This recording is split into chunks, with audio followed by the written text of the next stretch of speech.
Hi friend, কেমন আছো তোমরা? আশা করি ভালো আছো। আমিও খুব ভালো আছি। আজ আমি তোমাদের সাথে শেয়ার করব বেগুন আর ফুলকপি দিয়ে ইউনিক একটি নাস্তার রেসিপি। শীতের সন্ধ্যায় এটা থাকলে আর কিছুই লাগে না, খেতে হয় অসাধারণ। যখন মন চাইবে তখনই কিন্তু এটা তৈরি করে নিতে পারবে। খুবই অল্প উপকরণ আর সম্পূর্ণ নিরামিষভাবে আমি এটা তৈরি করেছি। সকল বন্ধুদের কাছে একটাই রিকোয়েস্ট, ভিডিওটি স্কিপ না করে পুরো ভিডিওটা দেখার জন্য। তো চলো তোমাদের সাথে এই রেসিপিটা শেয়ার করে নিই। এই রেসিপি তৈরির জন্য আমি পরিমাণ মতো বেসন নিয়েছি, তাতে দিয়ে দিচ্ছি স্বাদ মতো লবণ আর দিয়ে দিচ্ছি হলুদ গুঁড়ো। আমি খুবই সামান্য লঙ্কা গুঁড়ো নিচ্ছি, কারণ আমার ছেলে ছোট, ও টেস্ট করবে, তার জন্য লঙ্কার পরিমাণটা কম নিচ্ছি। তোমরা বেশি করে নিয়ে নিও। আর দিয়ে দিচ্ছি 1 চা চামচ চাট মশলা। শুধুমাত্র আমি এই মশলাটাই দেব, আমি এর মধ্যে আর কোনো মশলা অ্যাড করব না। তোমরা চাইলে তোমাদের পছন্দ মতো মশলা অ্যাড করতে পারো। এখন আমি অল্প অল্প জল দেব আর এই বেসনটা মেখে নেব।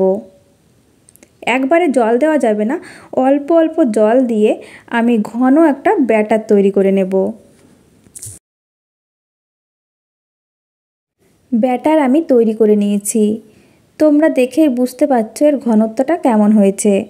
এখন আমি 1/2 চা চামচ মতো কালো জিরে দিয়ে দিচ্ছি। এর ফ্লেভারটা কিন্তু আমার খুব ভালো লাগে, তো তোমরা যারা পছন্দ করো না তারা কিন্তু স্কিপ করতে পারো।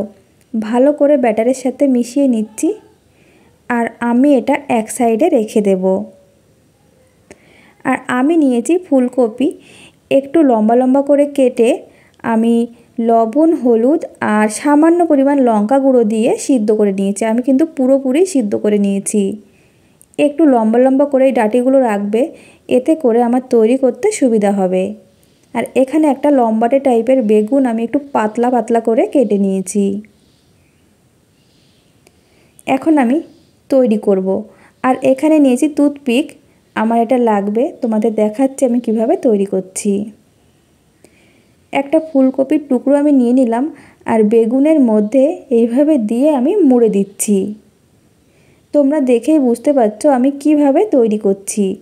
এখন একটা টুথপিক দিয়ে আমি একটু এইভাবে দিয়ে দেব যাতে খুলে না যায়। টুথপিক না থাকলে তোমরা কোনো কাঠি দিয়েও কিন্তু এটা ছিদ্র করে নিতে পারো। এই যে আমার একটা তৈরি হয়ে গেছে, তো আমি সবগুলো একই রকমভাবে তৈরি করে নেব।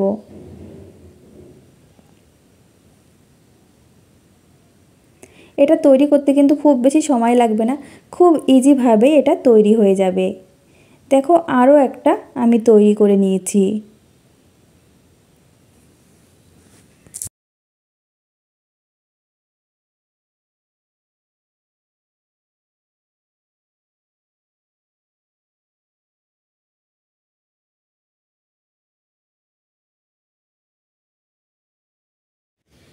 আমার সবগুলো তৈরি করে নেওয়া হয়ে গেছে। এখন একটা নিয়ে নেব আর আগে থেকে তৈরি করা ব্যাটারের মধ্যে আমি দিয়ে দেব আর ভালো করে লাগিয়ে নেব এই ব্যাটারটা। এরপর আমি চলে যাব চুলাতে, একটা করে লাগাবো আর আমি এটা তেলের মধ্যে ছেড়ে দেব।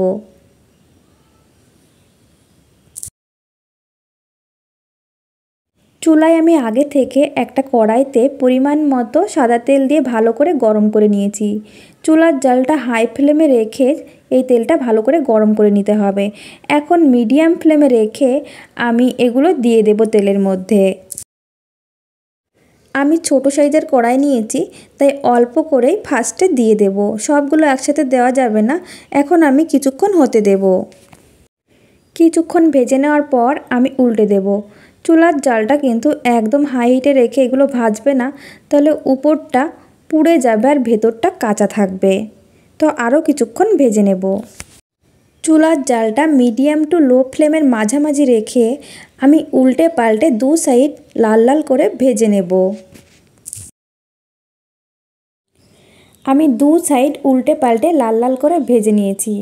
আমার কিন্তু একদম তৈরি হয়ে গেছে। এখন আমি তুলে নিচ্ছি।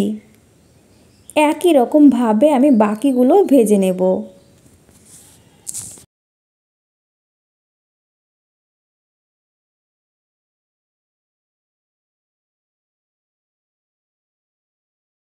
আমি সবগুলো ভেজে নিয়েছি আর একটা প্লেটে সাজিয়েও নিয়েছি। তো বন্ধুরা, তোমাদের কাছে এই রেসিপিটা কেমন লেগেছে? আশা করি এইভাবে তৈরি করলে তোমাদেরও খুব ভালো লাগবে। তোমাদের কাছে যদি এই রেসিপি ভালো লেগে থাকে, লাইক, কমেন্ট এবং শেয়ার করে দিও।